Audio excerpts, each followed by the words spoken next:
your time. He's at the podium. Early start. Okay, guys, I'm ready to roll.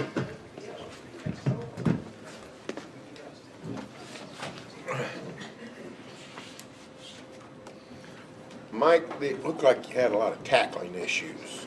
And just- 21 for 285 yards. It's a good question to start with. I'm sorry, 258 yards. 21 we missed missed tackles? 21 tackles. It accounted for 258 yards. On an average game, 30 to 45. Play a good, team that moves around pretty good. So 258 yards. We gave up 78 yards on 3 direct scrambles inside the B gaps. So it's almost impossible to win the game. We still were down 4 points with 4 minutes and 42 seconds to go. They had the ball on their own 20-something, and we had 4 timeouts. They had a 2-minute warning and 3 timeouts. So we legitimately could have stopped them and got the ball back with 4:30, easy. And we're still in great shape, even with what we did. So the two things that'll glare is, one, we just talked about, and two, offensively, we didn't pass protect very well. We didn't handle basic twist, and at times put our quarterback on the run. We didn't need to. And Bowman was better in this game of sitting in the pocket, but obviously he can't sit in the pocket if guys get turned loose. That happened 3 or 4 times. We needed to be better at that on offense, and we missed way too many tackles on defense. We didn't play hard on defense. And so that's one area that I'll address as a head coach, and we'll work extremely hard on that this week to get ready for this game. When you say didn't play hard, how is that manifested? So what happens is if you miss tackles and you're chasing the ball and playing hard, you might miss a tackle for what would be a 4-yard gain, and then when guys are running to the ball and show up, it might be an 8-yard gain. Well, if you're not running to the ball and you miss a tackle, it becomes very glaring, and now instead of a 4-yard gain, it becomes a 26-yard gain. And that's why the numbers got run up. So they had 556 total yards of offense, and we gave them 258 after missed tackles and gave them 78 on quarterback scrambles through the A and B gaps. So you're at right around 350 yards. You mentioned that you'll do something about that. Kind of what can you do at this point in the year to Just make a point of it to get to the ball. And so some of the issue we had is my fault because I've seen it over the last 3 or 4 weeks in practice because I can see things and I know when there's an issue.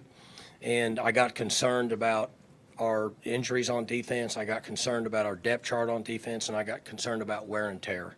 So I wasn't as firm and was punctual with these are things that are non-negotiable that we do every day. And I kind of saw it, and I watched it, and they played hard, saw it a little bit, and I was like, you see, well, you don't have kids yet, but you see your kids doing something, you're like, I don't want to address this or not. And you don't, and then it happens again, and it's a bigger issue. It's the same thing. So I saw some more of it in the BYU week. We had so many players hurt that I thought, gosh, I'm gonna let it roll. And they played hard at BYU. So I thought, okay, I'm learning something here as a coach. Well, I learned something here as a coach because I watched it last week and it showed up in this game. And so there's just some things that we do that are non-negotiable, and one of them is run to the ball. So we missed too many tackles, but it wouldn't have been as glaring if we would have run to the ball and cover up for those guys. It seems like Cam Scatterville, whenever you're having tackling issues, maybe isn't the running back that you want to see on the other sideline. But You're talking about number 4? Yeah. Well, he's their energy, right? He guy plays hard. He breaks tackles. He gets up, tells you to bring it on. He likes it. They feed off of him. He's the guy that they, in my opinion, I'm an outsider. They feed off of his energy, and he's very well could be the best back we've played. And I mean, I don't know, but he's a good back. They feed off him, and so if you want to slow them down, in my opinion, you better tackle him. It wasn't as glaring because it didn't hurt you as bad. In fact, the first quarter, I think I counted 14 yards after contact, period. But the 2 big plays in that quarter, the 2 chunk plays were in the passing game, and it looked like they were running pretty open. I mean, has that been a concern lately? Yeah, a little bit. Not sometimes that's going to happen, right? I'd like to be able to get up here and say, hey, you're not getting any throws on us. You're not getting any deep balls. Okay, well, we hit some too. And there's going to be some missed tackle yak yards that we get. Ollie Gordon forces that all the time. So that's why I'm giving you a fair guesstimate on 35 to 40-ish. You play pretty good on defense, you're still going to have 35 or 40 yards where guys should have gotten them down, or they call it yak yards, okay? We got out of coverage. One time, number 10 was playing one-on-one, and the guy yanked on him. He tried to wall him, and the guy yanked on him and stumbled, and they hit a big one, okay? And then they got us on a wheel route in the boundary with the linebacker. Sometimes that's going to happen, okay? We did the same thing. We hit BP on big plays against them. Those aren't as glaring as missed tackles and then not running to the ball. So you can still miss some tackles, which you're going to. In most games, if you play a good offensive team, you're going to miss 6 or 8 tackles because it's hard to tackle Brendan Presley's of the world in space. It's hard to tackle this guy we're playing from Arizona State all the time. So there's going to be a certain amount of them. Okay, that's going to equal 35 to 40-ish yards. Run to the ball, and you get them down. When you don't run to the ball, that's where it's glaring.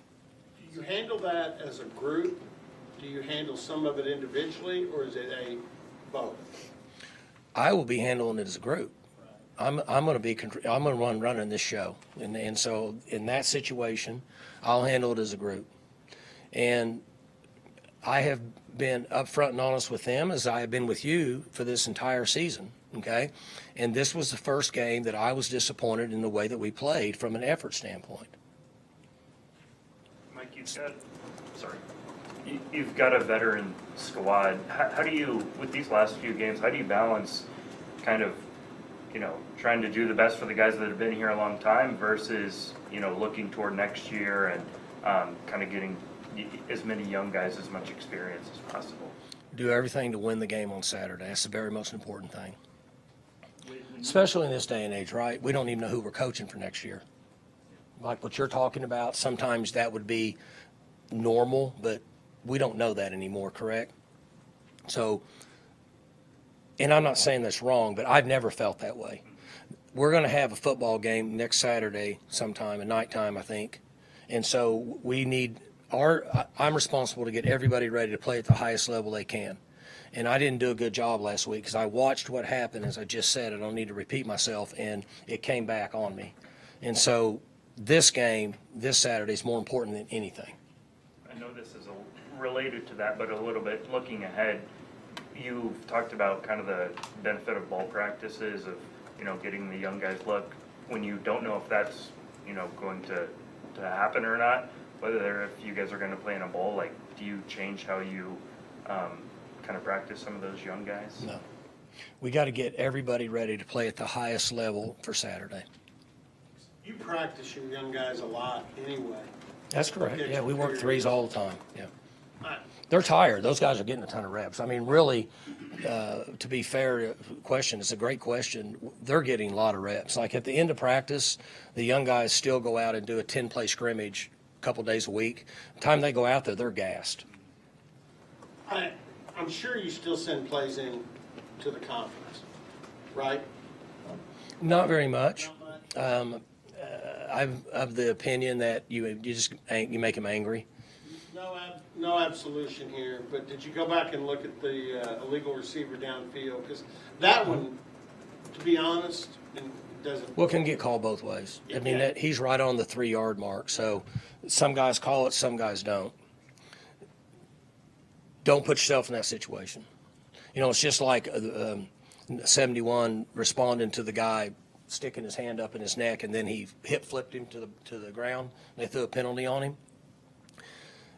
You're going to get the penalty. So if you don't want the penalty, don't do that. I mean, it's just you're kind of putting it in the officials' hands. There's always going to be controversial calls during the game, but I don't really send many in anymore because I think it makes them angry. And when they get angry, I think they try to kind of get back at you. So I just act like I don't know. It only factored in my mind, which doesn't matter, because it was Cabby. It would have been his longest catch of his career. The guy's done. I mean, you go back and look at Presley's touchdown. he comes across the field and helps Presley get in the end zone. Well, the good thing with Cabby is he can put that on his highlight tape for the rest of his career. Nobody ever saw the flag because it was so far away that he can show his grandkids and everybody else and say, hey, this is what I did. So, You said and it was a non-factor in the play. Yeah, it was. for much of the season, pass protection has been good with this veteran offensive line. Why do you think they kind of struggled Saturday against Baylor? They haven't gotten over here yet. I'm not really sure. They weren't twists that they haven't seen. So that's what when I said in general that this was the first game that I didn't feel like that we played as hard as we could have. And sometimes it's not always the physical side of it. Sometimes it's mentally. And then the first thing that goes is your mind, then your body follows. And so that could have been a part of it. We just weren't focused and weren't into it. And that might have been the side of it. Not sure, but it was just unusual. Those were the two things that were glaring on both sides of the ball. Did you see the pass rush they ran against Bowman on that one sack? I hadn't seen that one before. Overloaded one side. Yeah, they've done that before. We see that. It's a good blitz. I mean, a lot of people do it. Our guys should have picked it up. I mean, the back's got to communicate. There's things that have to go on, but we could have picked it up. With the offensive line, we saw some other guys mix in. Now, I know Isaiah left. He got banged up a couple times and left, but we saw the guards rotate a little bit. Was that injuries, exhaustion, wanting to get fresh guys out? Well, we've got some guys beat up. Springfield's back now. Asaya is in and out. He got banged up a little bit. Who was the other one? Oh, Cooper's not playing. So we're just kind of trying to keep some of them fresh. Isaiah, he was gambling a little bit when he came here, knowing that you had so many guys back. Seems like his presence has been really valuable. It has. He's played pretty good. He's battling through a couple things, but his attitude, his willingness, his competitiveness has been really good, and I'm glad we got him. I mean, we're down to about 5 guys now, and so he's been good for us, and hopefully that I don't think his issues got any worse than they were going into the game. I think he's still going to be banged up, but I don't think there's anything worse than what it was prior to the Baylor game. I think this is the first time you've really gotten this kind of a look at McKinney. How did he hold up when he was? Yeah, he seemed to do pretty good. Obviously, his effort was good. He wasn't in a ton of plays, but got a little work and got a feel for some of it. So we thought he did fine. Did you see Presley jump in at gunner on the punt unit in the fourth quarter when somebody didn't go out? Yes. Yeah, the guy. I said this. Maybe I said it on the radio show. Presley should be an All-American. Somebody would have to show me 3 or 4 wide receivers in the country that make as many plays as he does with the ball in his hands or catches, like the 4th down catch he made. The unbelievable play he made. He's covered. The guy had his hand on the ball. He reached out at 90 degrees flat, took the ball out of the guy's hands, and landed head first on the ground. He literally should be an All-American. Arizona State, we talked a little bit about Scatterbo, but you saw them last year in Tempe in a non-conference game, and I remember afterwards in the radio show, post-game, you were pretty impressed with what Dillingham had done first year. Now they have good players, and they're in a very marketable geographical location in the country for portals, which they've hit that market hard, and they've had success in that area, and they've done a good job. The back is a tough guy, and defensively, the coordinators come in. He was a Nevada guy and Washington State guy, and then he was originally from that area, the Glendale area, and so they got him back there, and he's done a nice job with their defense. They run a very similar style to what most of those teams have been doing in the Pac, whatever conference that's not there anymore. That league, he runs that very similar style of defense, and they're doing a good job with it. You can see the improvement in year 2 with their team. Injuries are a reality of football. How would you say, has this been an especially unlucky year with this team with injuries, or Very unusual. I mean, you're going to always have some, but this has been very unusual for us, particularly on defense, with the hits that we've taken. And then offensively, I wouldn't say that it's an unusual year. I mean, you're always going to have some, but it certainly was on the defensive side for us. Obviously, the effort that you talked about is part of the issue, but with tackling in general, is that hard to really make corrections at this point in the season, particularly with the injuries? You got to protect guys. It's a tough balance, I would assume, in practice. It is. You can't beat them up. And, what I said earlier is the truth. I watched it go on, but I was worried about, okay, who's actually going to play in the game? That was a concern of mine. So I learned a good lesson. I've not played on that side of the ball, so I can only speak from the coaching stand and watching it, in that there's a real fine line. Like, I've talked to 6 or 8 defensive coordinators / head coaches across the country over the last 2 weeks and asked them that same question. How much are you guys tackling in practice? How many days a week are you tackling? And it varies through the roof. Some guys, once we get past week 3, we don't tackle in practice anymore. We tag off like they do in the NFL. We tag off all the time. Some guys, we thud only in team scout settings, never against each other. Some guys, we full thud all the time, all the way up to the end of the year. And these are experienced head coaches / defensive coordinators that have done it for a long, long time. And you just throw it up in the air. I mean, it's different everywhere. So what you're saying is exactly right. We have always been pretty physical in practice here until recently, just because of what I shared with you. So the way that I will address it today is, in my opinion, it's more mental. Okay? You guys mentally, in my opinion, were not focused to play in this game, and it physically showed up. Do you feel confident because of the type of leaders you have that that's going to be resolvable, the effort? We'll find out Saturday. So they're going to be made aware of it, and then they'll be told why that I think it happened, because that's the only thing that matters. And then there'll be a plan in place that we'll execute during the week to fix it, and then Saturday night we'll see, just because we're going to go up against a guy that you're going to find out if you can tackle. So we'll see. Are you pleased? They'll probably lay odds on it in Vegas. They lay odds on everything else, and it'll probably run on the bottom of the comedy channel, what our odds are of tackling this week. Are you pleased with where, Brian Nardo, 22 games in, being the defensive coordinator at this level? How do you feel like he's coming along and adjusting to, being out of Power 5 and what he's done? Our scheme concepts in this game were just fine. We weren't out of place. We were in place. We didn't get them down. They hit us on a wheel route. They outran a backer on a wheel route. That happens, but we'd like for that not to happen.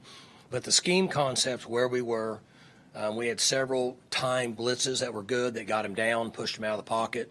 All that was fine. I guess kind of big picture, aside from just one game, this whole season, 8 games into this season, do you feel like he's doing what he's supposed to do? Yeah, I do. Here's my job. I also have to look at what's going on. Okay, so guys, got to call it like it is. When Colin Oliver went down and Nick Martin went down, that made it extremely difficult for us to look like we were last year, the last 6 games of the year. Now, Obi's come in and been awesome. Okay. But Colin Oliver was special when it came to getting to the quarterback. Nick Martin had 150 tackles last year. And Jeff Roberson is playing his butt off. Like, you guys watched him. You see him running, making plays. It's awesome. He's still doing some things that doesn't put him at the level of Nick Martin yet, okay, which we cannot expect. So that's me just telling you kind of the facts and the way it is. So he's doing fine. And I have to evaluate all things, not just look at results. I have to look at why the results are the way they are, then make a decision. Realizing you can't do the same thing every down defensively, because that's... Let me ask a question real quick. Who won the Cowboys game last night? I mean, I didn't know, because I got home and went to bed, and I just wondered who won. Frisco. Okay. Okay. Okay. Go ahead, Ifran. You can't do the same thing every down, make it too easy for the opposing quarterback. But Saturday, I noticed you had 7-man pressure, looked like what I call a house blitz, with 0 coverage on the back end 6 times. 4 incompletions, the interception Hilton had was off that, and then they had one 17-yard completion. When you go back through, because do you think this defense is better when they're pressure, man on the back?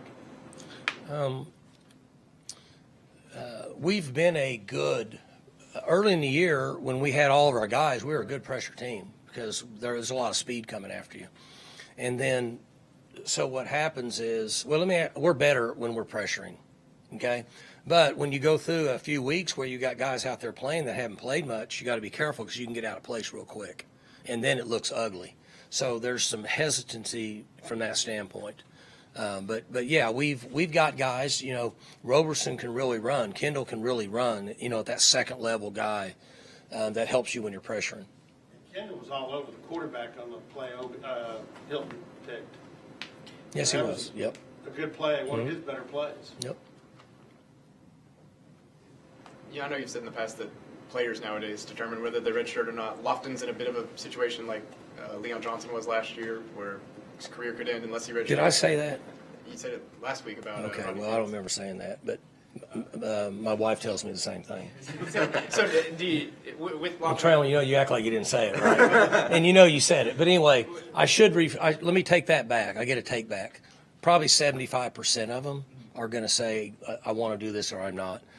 So there may be some that we kind of push through it, but he's in a peculiar situation right now. Yeah. So do you anticipate maybe redshirting him? What do you kind of? And I hope everybody writes this. Why do we not have 5 years of eligibility to eliminate this? This is ugly look for college football.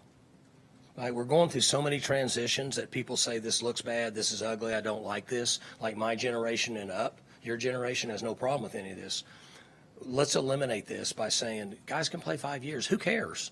Let them play 5 years. Then that side of it's taken away of. So if players don't come in and address it with me, then if we feel it needs to be addressed, we will with them. And I have not had a discussion with him in the last few weeks about potentially redshirting. Originally, when we brought him in here from Virginia Tech, he wasn't going to because he didn't know he was going to get hurt. And then he missed a couple months. And so then it became an issue. What do you do? Sometimes they base it on what are my opportunities to play at the next level? Am I ready? Is my agent telling me I need to play another year? I mean, there's so many moving parts. But we haven't gotten into that discussion with him recently. What would the fifth year do in your mind? Because some guys, I'm sure, would say, let me redshirt again, get a sixth or something like that. I'm not following you. So if you give guys 5 years of eligibility, how does that solve the issue when guys could say, well, let me just redshirt this year and I'll get a six, or you There'd be probably no take out the redshirt. redshirt? No No redshirt at all? Okay. There's only 5 years. Okay. Yeah. 5 years. So what you're so young, you're getting confused with the super senior, the COVID year, file a waiver, file a lawsuit. So what I'm saying is, and that's what's happened now. That's why you watch the games and you're like, I thought that guy played in 2016. And he's still playing, like Bowman and the guy was at Utah. And there was a quarterback I saw the other day. I don't know who it was. Somebody was playing, and I thought the guy, I didn't even know the guy was still alive, and he was playing. So what happens is they're getting all these years back from COVID and from all the different deals, and what happens is they can file medical redshirt hardships. That's why this is happening. What I'm proposing is when you start college, you get 5 years. Okay? Now, if somebody has a awful injury where they're out for 2 years or something, okay, then we'll give you one back. But all this other stuff we've got to get control of, and this would eliminate guys walking in the middle of the year and saying, hey, I don't want to play anymore. I just think it's a bad look for college football. With all that said, you are at now 4 games left. Do you consider playing some freshmen maybe that haven't played to this point? Yeah, anybody that we think now is far enough along that can help us, particularly even if it's on special teams, then, now's the time to get them some work because they can show up a little bit there more so than actually the technical part. of offense and defense because, see, they've not been getting reps. They've been doing demonstration stuff. So it's hard to bring them up and say, okay, here's what we're doing. You don't see a lot of that, but we had that discussion this morning in our meeting about, are there 2 or 3 guys that can maybe help us on special teams to give them a little work? Is Smith the quarterback, a guy that could see the field in his next 4 games? Our freshman? Yeah. Right now, no. I mean, just to put him in? No. We're not in that position right now. If something happens to Bowman, he'll be in. But he's not in a position now. I mean, he's running and getting work, and if he went in, I think he could function fine, but there's more to it than just, throw him out there. So. With that, you got 2 quarterbacks out injured. Do you have an emergency quarterback in practice should things get weird? Yeah, 15's been out there. Garrett's been out there. He was down at the game. I mean, he's the last one. I told the officials before the game, if they're all gone, it's over. We're just whistling everybody off the field, getting the bus. Just so y'all know, it's over. It's the last one we got. Reed DeQuazy would be next. Over Ollie? Yeah. Yeah, Ollie throws decent, but if he had to do it more than once or twice a game, it would not look good. Reed DeQuazy could do it if he had to do it. We know about Rangalium getting hurt a few weeks ago in the game, but is there a reason, or can you say why Zane isn't on the depth chart for us? Zane is injured. Yeah, I mean, he's injured. He's been hurt for quite a while. Anything else? Well, you thought I was hiding something from you? No. I was just confirming. Just confirming.